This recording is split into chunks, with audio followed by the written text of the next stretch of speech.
Bismillahirrahmanirrahim. Assalamualaikum warahmatullahi wabarakatuh. Alhamdulillah. Selamat berjumpa lagi untuk kali yang kedua pengajaran secara online ataupun secara rakaman video musim PKP pada kali ini. Jadi insyaAllah saya teruskan perkongsian kita dalam bab yang keseterusnya, bab 15 ayat hukum, iaitu membunuh tanpa sengaja.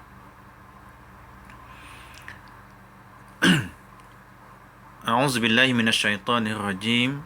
Wa ma kana lil mu'minin an yaqtula mu'minan illa khata'a wa man qatala mu'minan khata'an fatahriru raqabatin mu'minatin wa diyatun musallamatun ila ahlihi illa an yasaddaqu fa in kana min qaumin aduwwin lakum wa huwa mu'minun fatahriru raqabatin mu'minah wa in kana min qaumin bainakum wa bainahum mitsaqun fadiyatun musallamatun ila ahlihi wa tahriru raqabatin mu'minah faman lam yajid fasiyamu syahraini mutatabi'aini taubatan minallah wa kana Allahu aliman hakima. Huraian rekas kepada bab ini adalah haram bagi seorang muslim membunuh sesama muslim yang lain, kecuali sekiranya tersalah ataupun tersilap membunuh.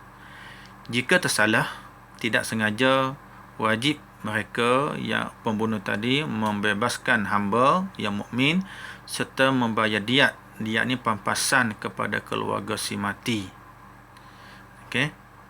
Jika berada di negara bukan Islam, jika berada di bukan negara Islam, tetapi yang dibunuh adalah musuh Islam, maka ia hanya perlu membebaskan seorang mukmin dan tidak perlu membayar diat. Dia berada di negara orang kafir, yang dia bunuh tu pula adalah orang kafir, maka tak ada diat. Cumanya dia hanyalah perlu buat bebaskan hamba saja. Jika yang terbunuh membuat perjanjian dengan Islam, maka wajib ke atasnya membayar kafarah dan juga diat. Namun bagi yang kurang berkemampuan, Allah baginya berpuasa 2 bulan berturut-turut. Maknanya hamba tak ada diat, duit tak ada, maka last sekali jalannya adalah puasalah 2 bulan berturut-turut. Tak boleh miss satu hari pun. Kalau miss satu hari, kena mulakan semula kosong. Asbabun nuzul ayat. Asbabun nuzul ayat. Seorang sahabat bernama Usamah telah berjumpa dengan seorang lelaki musyrik.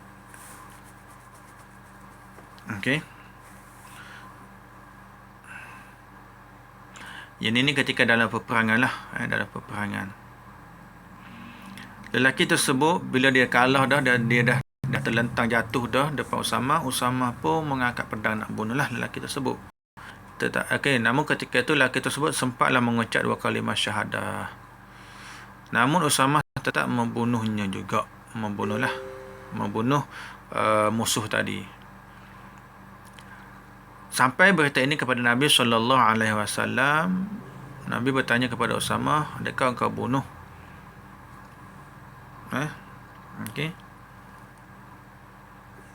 Usamah menjawab, ya aku bunuhnya sebab apa? Sebab dia tu sekadar nak menyelepaskan diri je. Aku bunuh.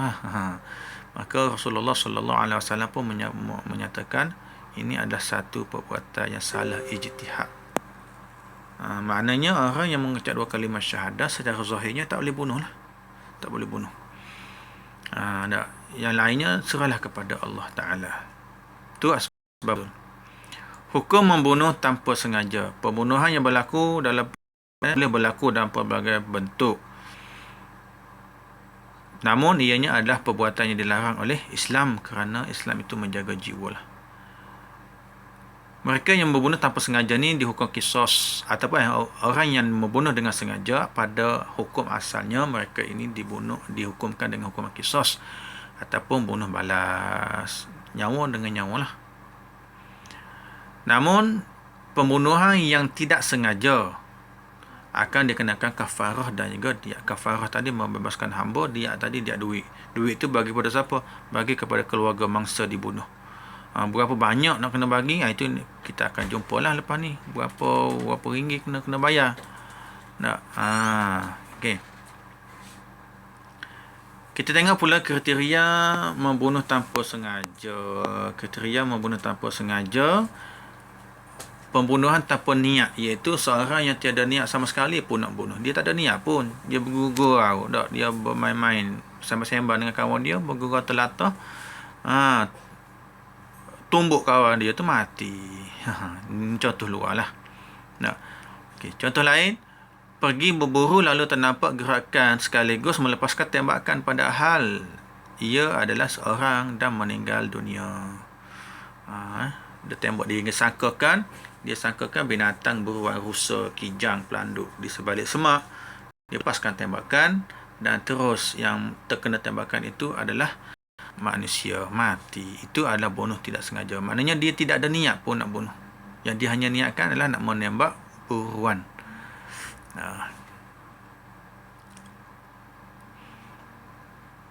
Hukum membunuh tanpa sengaja. Hukum membunuh tanpa sengaja, kita tengok, iaitu membunuh kafir muahad ataupun kafir zimmi. Kafir muahad, kafir zimmi. Siapa dia kafir muahad, kafir zimmi? Kafir zimmi ni orang yang berada di dalam negara Islam dan dia mengikut segala undang-undang Islam. Kena bayar apa ni? Dia kena bayar cukai apa semua dia ikut. Jizyah pun dia bayar semua. Maka siapa yang membunuh kafir zimmi dan juga kafir muahad kena merdekakan hamba dan bayar diat kepada keluarga si mati. Kafir muahad ni macam mana pula? Kafir muahad ni adalah orang kafir yang mendapat perlindungan dengan negara Islam. Senang cerita ke, orang yang mendapat suaka politik lah. Tak? Okey. Membunuh orang kafir di negara kafir. Yang tadi membunuh orang kafir di negara Islam. Yang ini membunuh orang kafir di negara kafir. Yang ini bebas hamba saja. Yang ini dia tak payah. Membebaskan orang hamba Islam. Terus membunuh Muslim di negara Muslim. Membunuh Muslim di negara Muslim, hamba kena bebas. Lepas tu kena bayar diat kepada keluarga si mati. Cara nak mensabitkan hukuman. Cara nak mensabitkan hukuman ni, cara nak mensabitkan hukuman. Berlakunya pembunuhan tanpa niat. Orang yang melakukan tidak menghendaki perbuatan tersebut. Dia pun tak ada niat nak bunuh pun. Lepas tu pula dia tak nak bunuh siapa-siapa. Dia tak nak pun orang tu mati. Itu maksudnya bunuh tanpa niat. Contohnya membaling batu atau sebagainya kepada seorang tetapi terkena orang lain. Dia baling batu. Ataupun tak, batu tu pula batu yang kecil. Pada akalnya batu tu tidak boleh membawa mati. Dan dia pun baling pun bukan nak bawa mati pun. Itu cara nak sabitkan dia bunuh tanpa sengaja. Kriteria membunuh dan juga hukuman dia. Kriteria membunuh dan hukumannya. Dengan sengaja. Dia terbagi kepada 3 bahagian, iaitu pertamanya dengan sengaja, iaitu sengaja ni maksudnya memang dia niat nak bunuh. Alat yang digunakan pun memang alat tu yang boleh membunuh. Contohnya pisau, parang, pistol, senapang, itu adalah dengan niat. Memang tindakan gerak-geri dia pun memang nak membunuh. Itu boleh dikatakan sebagai tindakan sengaja. Menyerupai sengaja, mencederakan orang tanpa niat bunuh. Dia mencederakan, dia kelar kawan dia. Dia kelar, tapi dia bukan nak bunuh pun. Guna alat yang biasa yang kurang berbahaya. Membayar diat di 100 ekor unta. Yang ni kena bayar diat. Yang atas tadi tu kena kisos. Yang berbunuh sengaja kena kisos. Menyerupai sengaja kena diat. Kena diat 100 ekor unta. 100 ekor unta. Yang ni tidak wajib kisos. 100 ekor unta tapi dibayar secara ansur-ansur selama 3 tahun dan dibayar 1/3 daripada jumlah yang dikenakan. Maknanya boleh bayar secara ansuran selama 3 tahun Jadinya kena bayar 1/3 lah. Maksudnya 100 ekor unta kalilah berapa harga semasa. Kalau kata harga sekarang ni 10,000, 15,000, kalilah. Dah berapa dah? Dah. Berapa ribu? 100,000. 150,000. 150,000 bahagilah 3 tahun. Jadinya 50,000 satu tahun kena bayar. Itu maksud dia. Itu ikut nilai semasa unta lah. Cumanya dia tengok pula unta di sini, dia ada unta-unta yang tertentu, 20 ekor unta sana, 20 ekor jenis unta ni, 20 ekor unta jenis lain. Bukan sama jenis. Mesti ada beza-beza jenis unta. Sebab setiap unta jenis-jenisnya tak sama harga. Unta yang merah mungkin harga lain. Unta muda lain harga. 3 tahun.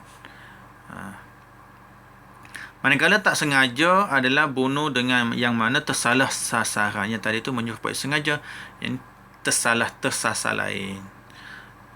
Kerana tersalah sasaran, hukumannya merdekakan hamba, bayar diat, puasa 2 bulan berturut-turut. Pilih mana satu nak. Ni.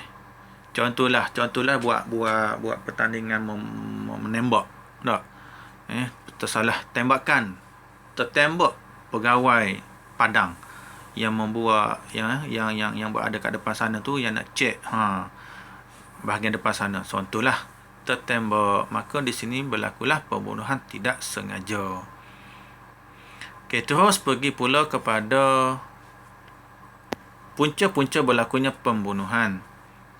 Punca-punca berlakunya pembunuhan, yang pertamanya agamalah. Sudah pentinglah, sudah tentulah agama yang paling pertama dipersoalkan. Tak ada agama kot. Itulah kalau bahasa kita kata itulah atas sekolah tinggi-tinggi tak nak. Mak ayah hantar sekolah ngaji, lari balik. Itu contoh dia lah. Yang keduanya, pengaruh media massa. Tak banyak yang menayangkan cerita-cerita yang ganah. Tak cerita-cerita rompakan, sniper dan sebagainya. Cerita-cerita cara-cara nak membunuh, cara-cara nak buat jenayah. Cuma itulah, itu punca-punca dia. Yang keduanya, pengaruh dan juga godaan hawa nafsu sampai sanggup membunuh.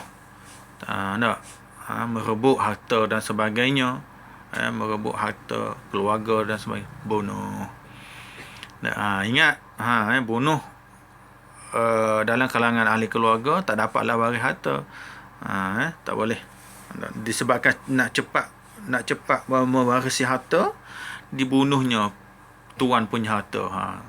Rupa-rupanya tak boleh. Masuk penjara, aku gantung je yang dapat.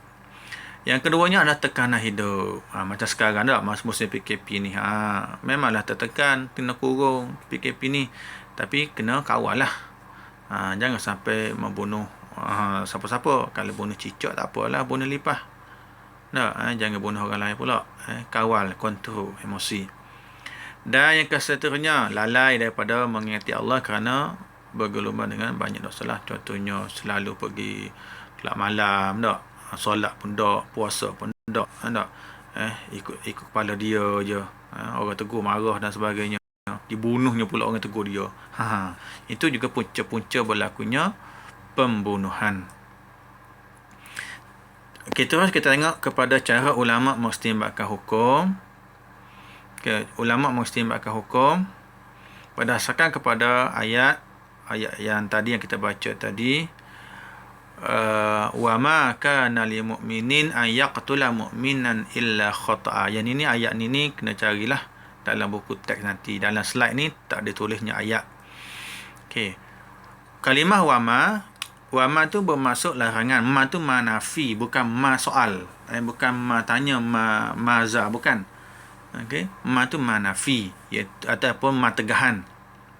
Ma tegahan yang bermaksud larangan. Jadi setiap larangan yang membawa hukum, larangan adalah membawa hukum haram lah. Jadi perbuatan membunuh adalah haram dilakukan. Manakala kalimah illa pula, di situ ada pengecualian. Bermaksud kecuali tidak semua pembunuhan itu adalah haram, melainkan pembunuhan itu adalah pembunuhan yang tersalah. Jadinya di sini adalah kalimah illa, kecuali menunjukkan pembunuhan tidak disengaja, atau iaitu tidaklah berdosa, tak sengaja. Hikmah dikenakan diat. Diat tadi. Hikmah dikenakan denda ataupun diat kepada pembunuh.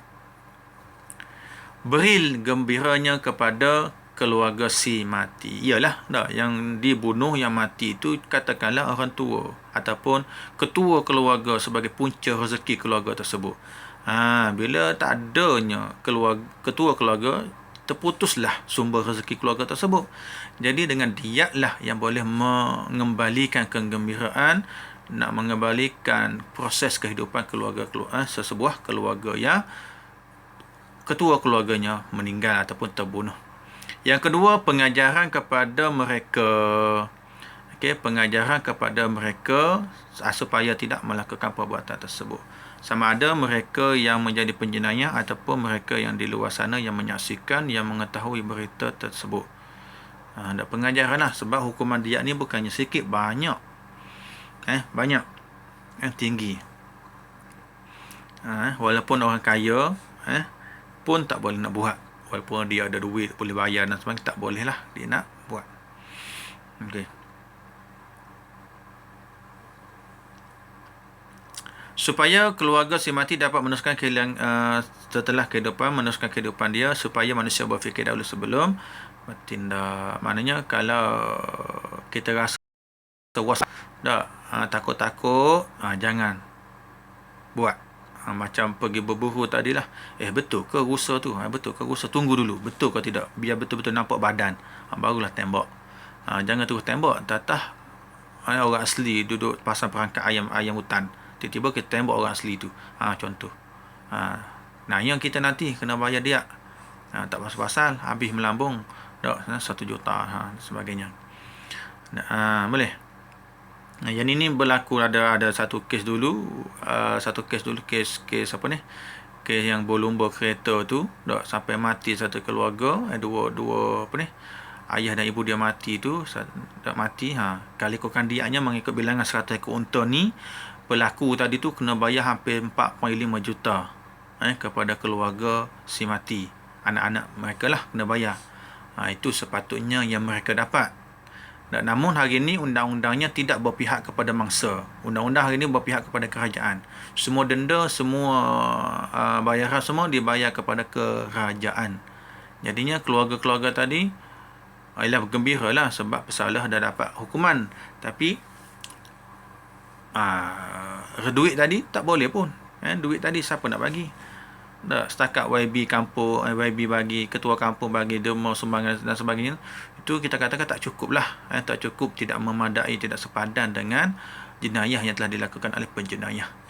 100 ekor unta. Bayangkanlah sekarang ni, paling mahal unta pun 25,000. Kalikan, saya tak pandai, kira 25,000 kali dengan 100 ekor. Kalilah 25,000 tambah lagi 2 kosong belakang tu tadi, 5, 6, 7, 2 juta lebih. Bayarlah 2 juta. Kalau ada duit. Orang kaya sanggup bayar 2.5 juta ni. Duit tu boleh buat macam-macam lagi, bisnes dan sebagainya. Ini nak menggambarkan bahawa kepada kita bahawa Islam juga menitik berat sangat tentang nyawa ni. Sebab nyawa ni tidak ada dijual mana-mana. Berdoa lah sepanjang malam sekalipun, tahajud lah sepanjang malam pun, berdarah air mata pun, satu tu je nyawa yang Allah bagi. Kononnya minta tahajud ni supaya Allah Ta'ala bagi nyawanya dia yang kedua kalau terbunuh nanti, ataupun kalau dia mati nanti, minta Allah Ta'ala bagi dia nyawa yang kedua. Tak adanya, tak akan berdapat dah. Satu je yang Allah bagi. Ini nak menggambarkan bahawa nyawa adalah suatu yang sangat-sangat berharga, yang sangat dititik beratkan oleh agama. Jangan membunuh. Wala taqtulu nafsal lati haramallahu illa bil haq. Jangan kamu membunuh. Jangan ada niat pun. Jangan nak bergurau sampai mati. Orang kata apa? Terhadap sesuatu nyawa itu. Jangan. Melainkan illa bil haq. Melainkan ianya telah diizinkan oleh Allah untuk dibunuh. Barulah boleh bunuh. Contohnya dalam peperangan, sudah tentulah berlakunya bunuh. Itu boleh bunuh. Orang yang murtad boleh bunuh, maka bolehlah bunuh. Selain daripada yang dibenarkan, maka tak boleh membunuh nyawa mereka yang tidak berdosa. Itulah beri pentingnya tentang nyawa tadi. Janganlah.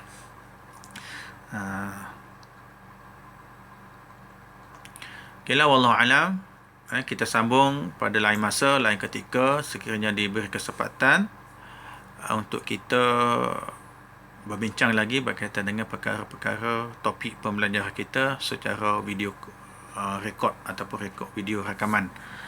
Jadi wallahu a'lam, stay berada di rumah, stay at home, stay safe, dan jangan keluar ke mana-mana. Ingatlah pesanan selalu daripada pihak kerajaan yang yang sekarang ni bertukar lumus nak mengurangkan ataupun nak menghapuskan gejala penularan COVID-19.